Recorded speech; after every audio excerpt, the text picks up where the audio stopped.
Puerto Rico, am I right?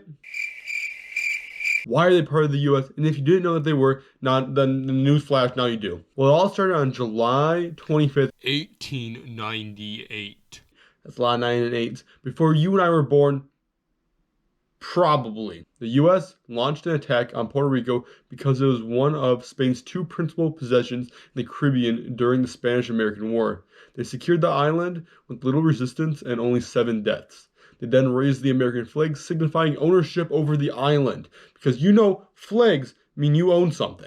On December 10th, 1898, the war was officially ended with the Treaty of Paris, which granted the U.S. control over Puerto Rico. So now the U.S. has more land and people, so what do? We pull a U.S. and treat them like Puerto Ricans were happy to have control transferred to the U.S. because they believed they would obtain the U.S. political freedoms. They were sadly mistaken and had to wait for almost 50 years to become self-governed and receive better living conditions. The U.S. set up their government power in San Juan, and all former Spanish administration bodies were dismantled. During this time, landowners lost their power because sugarcane production was taken over by American companies.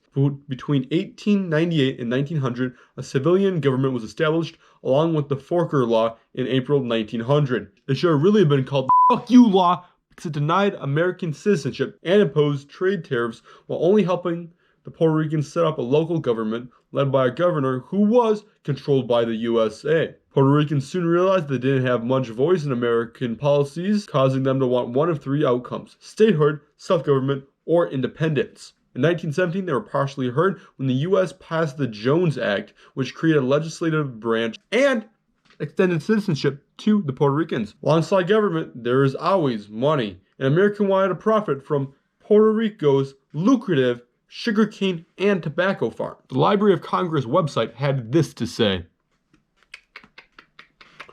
increasing American investment in the sugar and tobacco industries led to unprecedented economic growth but failed to bring social change. Poverty, malnutrition, illiteracy, and disease permeated the population.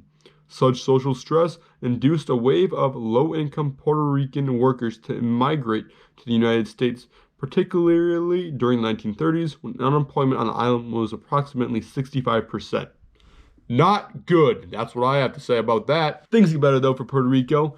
In 1946, President Truman established the first native-born governor, and in 1952, the island was recast as a U.S. Commonwealth capable of independently conducting its own affairs, meaning the U.S. removed a portion of their control over the island. This allowed the Puerto Ricans to choose their own leader. This all only took 50 years after the U.S. obtained Puerto Rico, which is a very, very, very long time.